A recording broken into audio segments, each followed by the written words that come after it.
Hello friends, कैसे हैं आप सब। आप सभी का आपके अपनी YouTube channel sociology with Sangeeta में मैं संगीता स्वागत करती हूं।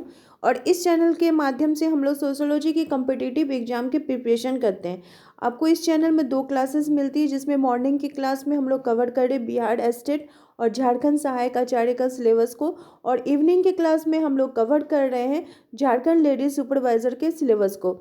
तो आप लोग इस चैनल के साथ बने रहिए। जो भी स्टूडेंट्स पेड ग्रुप से जुड़ना चाहते हैं तो उसका जो जॉइनिंग प्रोसेस है वो डिस्क्रिप्शन में दिया हुआ है, या फिर कॉन्टैक्ट नंबर पे आप मुझसे कांटेक्ट करके नोट्स को परचेस कर सकते हैं। और एक बात मैं आप लोगों को आज बोलना चाहती हूँ, आप लोगों से मैं ज़रूर कमेंट में इसका आंसर जानना चाहती हूँ कि क्या आप लोगों के लिए प्रैक्टिस सेट सोशोलॉजी का 125 क्वेश्चंस का सीरीज़ स्टार्ट करूँ, जिसमें कि हम लोग 10 प्रैक्टिस सेट को कवर करेंगे। इसमें क्या है कि देखिए, क्वेश्चन तो दिया हुआ है, अभी जो क्लासेस हो रही है उसमें तो हम लोग क्वेश्चन दिए हुए हैं, क्वेश्चन का आंसर हम लोग को दिख रहा है। तो आपको जो प्रैक्टिस सेट का क्वेश्चन रहेगा उसमें आपको 5 सेकंड का टाइम दिया जाएगा, और उसमें आप आंसर दीजिएगा। अगर आप या फिर आप अपने नोट कॉपी में उसको नोट कर सकते हैं, मैं उसका एक एक करके आपको आंसर भी बताते चलूँगी। तो अगर आप लोग इंटरेस्टेड है तो मुझे कमेंट में यस बोलिए कि हाँ मैम स्टार्ट कीजिए प्रैक्टिस सेट। तो कल से मैं उस क्लास को फिर स्टार्ट कर दूँगी। नेक्स्ट 10 डेज तक हम लोग प्रैक्टिस सेशन करेंगे, और जो आपके एग्ज़ाम के लिए तो हेल्पफुल होगा, बहुत एग्ज़ाम के लिए, सोशोलॉजी के किसी भी एग्ज़ाम के लिए वो हेल्पफुल होगा। और एक और बात मैं बोलना चाहती हूँ कि अगर आप लोग को थोड़ा आवाज़ में थोड़ी प्रॉब्लम हो रही होगी तो प्लीज़ थोड़ा मैनेज कर लीजिएगा, क्योंकि मैं दवाई खा खा के हूँ, अभी थोड़ा आवाज़ थोड़ा दिक्कत है, लेकिन कोई बात नहीं। चलिए हम लोग अपने क्लास को स्टार्ट करते हैं। तो हम लोग का टॉपिक है संवैधानिक प्रावधान। हम लोगों ने 20 क्वेश्चंस को देख लिया था। आज हम लोग नेक्स्ट 21 क्वेश्चन से देखेंगे, और मैं आज पूरा कोशिश करूँगी कि मैं जितना भी संवैधानिक प्रावधान के अंतर्गत जो इम्पोर्टेंट क्वेश्चन है उसे कवर करवा दिया जाए।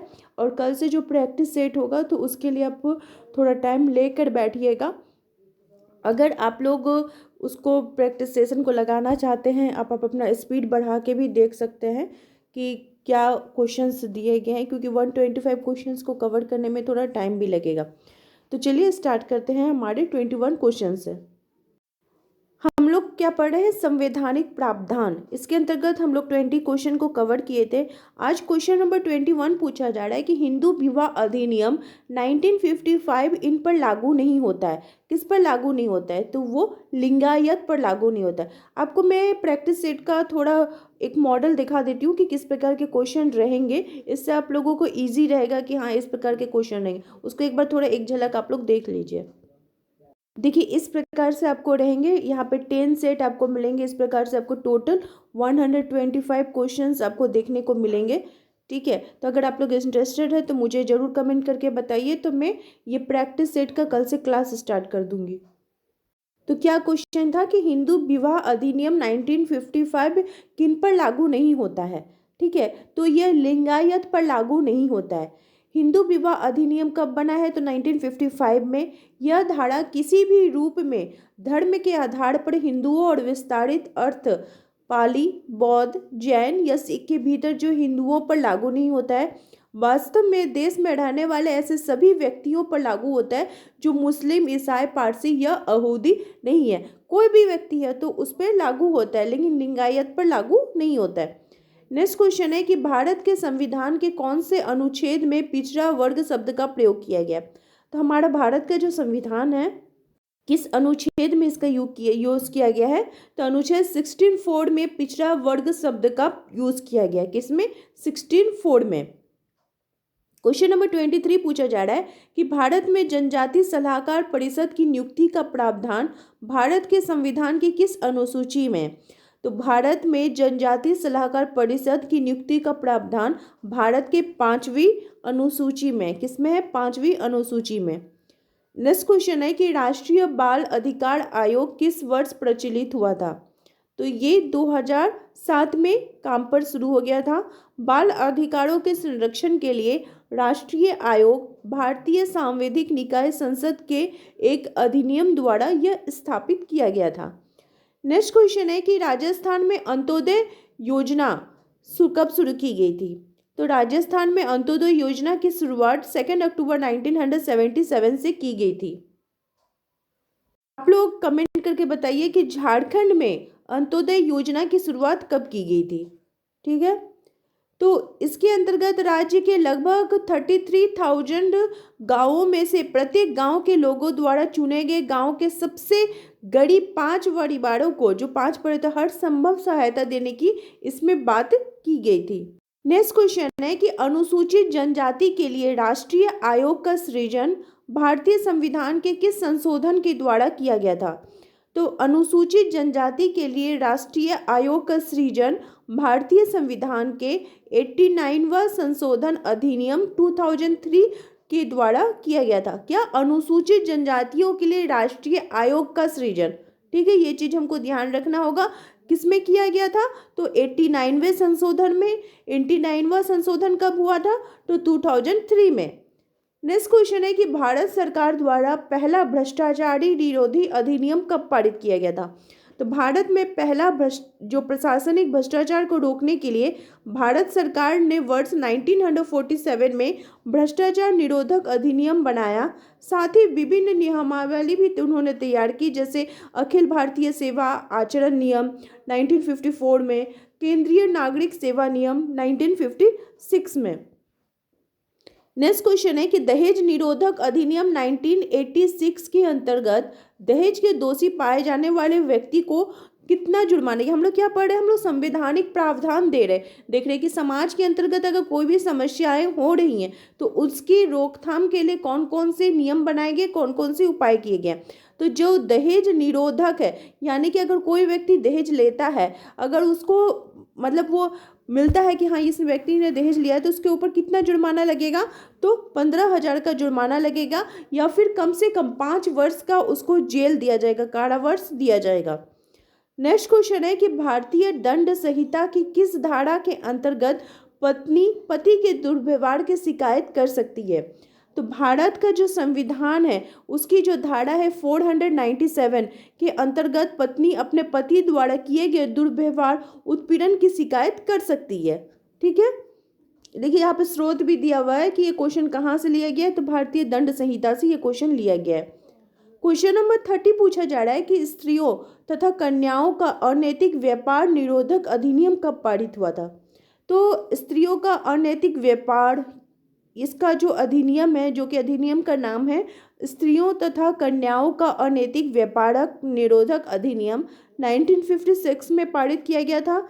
विज्ञापनों में महिलाओं के भद्दे और भौर प्रदर्शन पर रोक लगाने के लिए महिलाओं का जो अश्लील चित्रण या निवारण अधिनियम 1986 में बनाया गया, जिसमें दोषी व्यक्तियों को 2,000 रुपये का जुर्माना या 2 वर्ष तक का कारावास का दंड देने का प्रावधान किया गया। क्योंकि देखिए अभी तो डिजिटल जो इंडिया है, डिजिटल मीडिया है, जिसके कारण क्या होता है कि हम लोग को न्यूज़ में सुनने मिलता है कि किसी लड़की का फोटो के ऊपर किसी दूसरा बॉडी को लगा कर किया गया। तो इस प्रकार का अगर पता चलता है कि ऐसा किसी के साथ हुआ है तो फिर क्या होगा, उसको कारावास दिया जाएगा 2 वर्ष का, या फिर उसको 2,000 रुपये का जुर्म का 2,000 रुपये का उसको जुर्माना भी लग सकता है, या फिर 2 वर्ष तक का उसको कारावास भी दिया जा सकता है।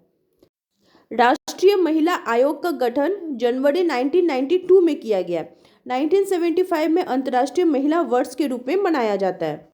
नेक्स्ट क्वेश्चन है कि राष्ट्रीय पिछड़ा वर्ग वित्त और विकास निगम का गठन किस वर्ष किया गया है?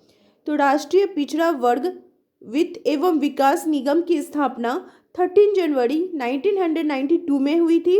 इसकी स्थापना राष्ट्रीय पिछड़ा वर्ग वित्त और विकास निगम का जो स्थापना है वो गरीबी रेखा से नीचे जीवन यापन करने वाले पिछड़े वर्गों के हितों के लिए आर्थिक एवं विकासात्मक गतिविधियों को बढ़ाने के लिए किया गया था। ठीक है, तो इसका सर्वेक्षण कौन कर रहे हैं? देखिए यहाँ पे आर.एन. श्रीनिवास कर रहे हैं, आर.एन. श्रीनिवास जी के द्वारा किया गया है। नेक्स्ट क्वेश्चन है कि हिंदू कोड बिल द्वारा लड़कियों के कानूनी विवाह की उम्र का बढ़ाकर 15 वर्ष किया गया। तो कोड बिल ने ये कानून बनाया कि जो हिंदू जो बालिकाएं हैं, लड़की हैं, उनका जो शादी का उम्र है उसको 15 वर्ष किया जाएगा। तो वो कब किया गया था? तो वो 1956 में किया गया था। हिंदू कोड बिल के अंतर्गत निम्नलिखित कानून थे। जो कोड बिल बना था उसमें बहुत सारे कानून बनाए गए थे। वे कानून कौन कौन से थे? हिंदू उत्तराधिकारी, हिंदू वसीयत अधिनियम, विधवा विवाह, विवाहित स्त्री के सांपत्तिक अधिकार, तलाक, भरण पोषण कानून, ये सभी इसके अंतर्गत आएंगे। कुछ समय बाद क्या हुआ कि जो हिंदू कोड बिल है उसका नाम को चेंज करके शारदा एक्ट किया गया। शारदा एक्ट जो है वो 1929 के तहत 14 वर्ष से जो कम आयु की लड़कियां हैं उनको विवाह का कानूनी अपराध था। अगर उससे कम उम्र की लड़की का शादी अगर कोई देता है तो वो क्या हो जाएगा, कानूनी अपराध हो जाएगा। परंतु हिंदू विवाह अधिनियम 1955 के तहत हिंदू जो लड़कियां हैं उसकी विवाह की उम्र 15 वर्ष कर दी गई थी। नेक्स्ट क्वेश्चन है कि राष्ट्रीय हरित प्राधिकरण अधिनियम कब पारित हुआ था। तो राष्ट्रीय हरित प्राधिकरण या अधिकरण अधिनियम जो है यह 18 अक्टूबर 2010 को राष्ट्रीय हरित अधिकरण अधिनियम 2010 के तहत की गई थी। एनजीटी, ठीक है, एनजीटी की स्थापना के साथ भारत एक विशेष पर्यावरण न्यायाधिकरण यानी स्पेशलाइज्ड इन्वायरमेंटल ट्राइब्यूनल स्थापित करने वाला दुनिया का तीसरा और पहला विकासशील देश बन गया। इसके पहले केवल ऑस्ट्रेलिया, जो न्यूजीलैंड है, वही इस निकाय के अंतर्गत आते थे। नेक्स्ट क्वेश्चन है कि भारत में श्रम कानून समाहित है। श्रम कानून भारत में किस जगह पे है, तो ये समवर्ती सूची के अंतर्गत आता है। ठीक है, किसके अंतर्गत आते हैं, समवर्ती सूची के अंतर्गत आते हैं। आप लोग जानते ही होंगे समवर्ती सूची किसे बोला जाता है। नेक्स्ट क्वेश्चन है कि भारत में the narcotic drugs and psychotropic substances अधिनियम कब से लागू हुआ था। तो भारत में the narcotic drugs and psychotropic substances अधिनियम वर्ष 1985 में लागू हुआ था। नेक्स्ट क्वेश्चन है कि समान पारिश्रमिक अधिनियम यानी समान काम पे अगर कोई दो व्यक्ति काम कर रहा है तो उसको वेतन देना चाहिए। ये अधिनियम कब बना था, तो 1976 में लागू हुआ था। भारतीय श्रम संघ अधिनियम कब पारित हुआ। नेक्स्ट क्वेश्चन बोला जा रहा है कि भारतीय श्रम संघ अधिनियम कब पारित हुआ था। यहाँ पे आपके 4 ऑप्शन दिए गए हैं, 1926, 1929, 1930 या 1932। भारतीय श्रम संघ अधिनियम वर्ष 1926 में पारित हुआ। यह अधिनियम सिविल या आपराधिक कार्य के विरुद्ध कई मामलों में पंजीकृत श्रमिक संघों को संरक्षण प्रदान करता है। नेक्स्ट क्वेश्चन है कि निम्नलिखित भाषाओं में से कौन सी संविधान की 8वीं अनुसूची में शामिल नहीं है। ठीक है, तो अवधी जो है यह जो अवधी भाषा है यह भारतीय संविधान की, ये क्वेश्चन बहुत इंपॉर्टेंट है। बोर्ड है कि अवधी भाषा भारतीय संविधान की 8वीं अनुसूची में शामिल नहीं है। 8वीं अनुसूची में भारत की 22 भाषाओं का उल्लेख किया गया है। तो एक चीज़ तो हमको ध्यान में रखना होगा कि 8वीं अनुसूची में कितनी भाषाएं हैं, 22 भाषाएं हैं। अब मूल रूप से जब 8वीं अनुसूची में जब मूल बना था तब उस समय 14 भाषा था। फिर जब 1967 में सिंधी को जोड़ा गया और 1992 में कोंकण को जोड़ा गया, कोंकणी, मणिपुरी और नेपाली को जोड़ा गया, और 8वीं अनुसूची में फिर शामिल किया गया 2003 में मैथिली, संथाली, डोगरी और बोडो को भी इसमें शामिल किया गया। तो ये जो 1992 में जो कोंकणी, मणिपुरी तथा नेपाली है इसको नमक से याद कर सकते हैं। न से नेपाली, म से मणिपुरी और क से कोंकणी, और जो 2003 है उसको बोडो मास से बोडो, और मैथिली से माँ और डोगरी मोडो मास। ठीक है, इसको शामिल किया जा सकता है। इस शॉर्ट फॉर्म से हम लोग इसको याद कर सकते हैं। नेक्स्ट क्वेश्चन है कि भारत के संविधान की 8वीं अनुसूची में सूचीबद्ध भाषाओं की वर्तमान में संख्या कितनी है। तो 8वीं अनुसूची में टोटल कितनी भाषाएं हैं, 22 भाषाएं हैं। नेक्स्ट क्वेश्चन है कि जाति विकलांगता निष्कासन अधिनियम किस वर्ष पारित किया गया था। तो जाति विकलांगता निष्कासन अधिनियम 1850 में पारित किया गया था। नेक्स्ट क्वेश्चन है कि कौन सा अनुच्छेद अनुसूचित जनजाति के कल्याण को बढ़ावा देने के लिए और उसके लिए एक बेहतर प्रशासन प्रदान करने हेतु राज्य सरकारों को केंद्र सरकारों द्वारा विशेष राशि की स्वीकृति करने का प्रावधान करता है। तो अनुच्छेद 275 जो है यह अनुसूचित जनजाति के कल्याण को बढ़ावा देने और विशेष धनराशि प्रदान करने का प्रावधान करता है। अनुच्छेद 325 किसी व्यक्ति का धर्म, जाति एवं लिंग के आधार पर मतदान सूची में शामिल होना इस बात को सुनिश्चित करता है। नेक्स्ट क्वेश्चन है कि भारत के संविधान का कौन सा अनुच्छेद अल्पसंख्यकों के हितों के संरक्षण की चर्चा करता है। तो अनुच्छेद 29 अल्पसंख्यक वर्गों का संरक्षण है। अनुच्छेद 28 राज्य में किसी संस्था में धार्मिक शिक्षा पर प्रतिबंध। अनुच्छेद 30 शिक्षा संस्थाओं की स्थापना और अल्पसंख्यक वर्गों का अधिकार। अनुच्छेद 31 संपत्ति का अनिवार्य अर्जन से संबंधित था, जिसको कि 44वें संविधान संशोधन में 1978 द्वारा निरस्त कर दिया गया।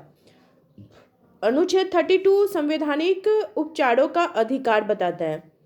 नेक्स्ट क्वेश्चन है कि भारत के संविधान के किस अनुच्छेद के अंतर्गत अनुसूचित जाति एवं अनुसूचित जनजाति की महिलाओं को पंचायती राज व्यवस्था में 1/3% आरक्षण देने का प्रावधान किया गया है?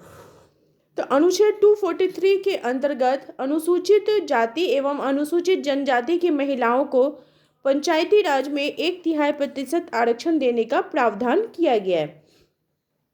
नेक्स्ट क्वेश्चन है कि न्यूनतम मजदूरी अधिनियम पारित हुआ। तो न्यूनतम मजदूरी अधिनियम 1948 में भारत के संसद द्वारा पारित एक श्रम कानून है, जो कि कुशल तथा अकुशल श्रमिकों को दी जाने वाले मजदूरी का निर्धारण करता है। यह अधिनियम सरकार को विनिर्दिष्ट रोजगारों में कार्य कर रहे कर्मचारियों के लिए न्यूनतम मजदूरी करने के लिए प्राधिकृत करता है। नेक्स्ट क्वेश्चन है कि भारत के संविधान के किस अनुच्छेद में किसी निश्चित जनजाति को अनुसूचित जनजाति के रूप में विनिर्दिष्ट करने हेतु उपबंध है? संविधान के अनुच्छेद 342 के अनुसार अनुसूचित जनजाति वे आदिवासी या आदिवासी समूह का भाग या उनके समूह हैं जिन्हें राष्ट्रपति द्वारा एक सार्वजनिक अधिसूचना द्वारा घोषित किया गया हो। अनुसूचित जनजाति देश भर में मुख्यतः वनों और पहाड़ी इलाकों में फैली हुई है। इन समुदायों की मुख्य विशेषताओं की अगर बात करें तो आदिम लक्षण, भौगोलिक अलगाव। अनुसूचित जातियों के अगर अन्य गुणों के बारे में, उनकी जो विशेषताएं उनके संदर्भ में अगर बात करें तो विशिष्ट संस्कृति, बाहरी समुदायों के साथ संपर्क करने में संकोच, आर्थिक रूप से पिछड़ापन आता है। नेक्स्ट क्वेश्चन है कि भारतीय संविधान की किस धारा के अंतर्गत किसी आदिवासी समुदाय को अनुसूचित जनजाति के रूप में घोषित किया जा सकता है? तो धारा 348(2) के अनुसार जो अनुसूचित समुदाय है उसको अनुसूचित जनजाति के रूप में घोषित किया जा सकता है। नेक्स्ट क्वेश्चन है कि निम्नलिखित में से किस वर्ष वह अनुसूची तैयार की गई है जिसमें भारत की निम्न एवं पिछड़ी जातियों को सम्मिलित किया गया है? तो ये आपका वर्ष 1932 में यह अनुसूची तैयार की गई है जिसमें भारत की जो निम्न एवं पिछड़ी जातियों को सम्मिलित किया गया है। नेक्स्ट क्वेश्चन है कि भारतीय संविधान की किन धाराओं के अंतर्गत अनुसूचित जाति एवं अनुसूचित जनजातियों को आरक्षण प्रदान किया गया है? तो ये आपका 15(4) तथा 16(4) में है। अनुच्छेद 21 है वो प्राण और देह स्वतंत्रता का संरक्षण है। 22 कुछ दशाओं में गिरफ्तारी का निरोध में संरक्षण है। 15(4) सामाजिक और शैक्षणिक रूप से पिछड़े वर्गों के लिए उपबंध है।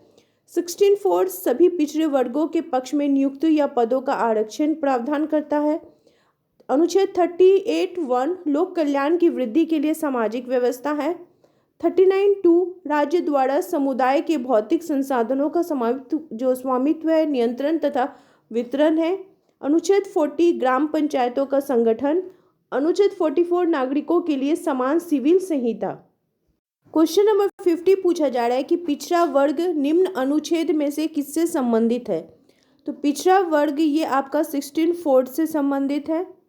नेक्स्ट क्वेश्चन है कि भारतीय संविधान के अनुच्छेदों का कौन सा पुंज पिछड़ी हेतु जातियों एकदम विशेष प्रावधान प्रस्तुत करता है?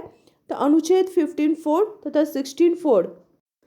क्वेश्चन नंबर 52 पूछा जा रहा है कि निम्नांकित में भारतीय संविधान के तहत कौन एक धार्मिक अल्पसंख्यक नहीं है? तो भारत में मुसलमान, ईसाई, पारसी ये सब अल्पसंख्यक समूह के अंतर्गत आएंगे, जबकि संथाल जो है एक हिंदू जनजाति है।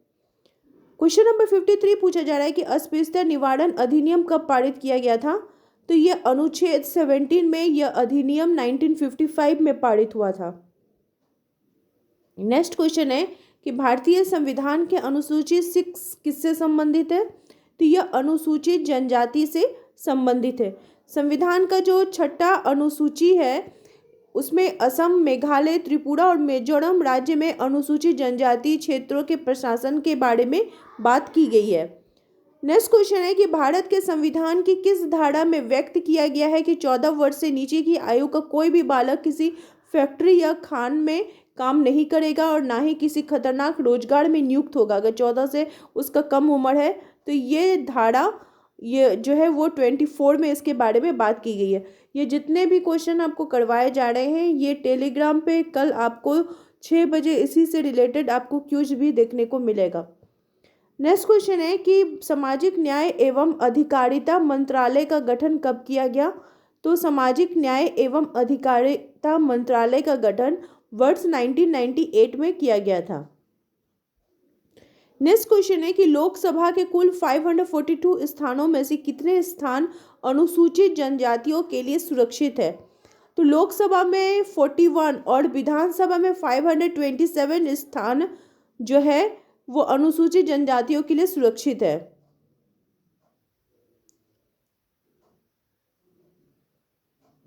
लोकसभा में कुल 542 स्थानों में और लोग यहाँ पे देखिए क्वेश्चन बोला जा रहा है कि लोकसभा में टोटल कितना है 542, उसमें से कितना अनुसूचित जनजातियों के लिए सुरक्षित है।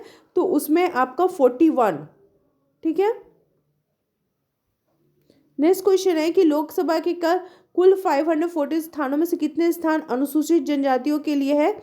तो वर्तमान में लोकसभा में 79 और राज्य की विधानसभाओं में टोटल आपका 4047 स्थानों में से 557 स्थान जो है वो अनुसूचित जातियों के लिए आरक्षित किया गया है।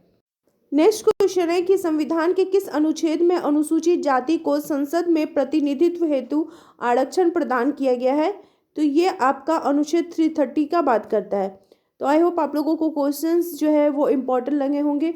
इसी प्रकार से आप लोग चैनल के साथ बने रहिए। आप सभी का मेरे चैनल में बने रहने के लिए बहुत बहुत धन्यवाद।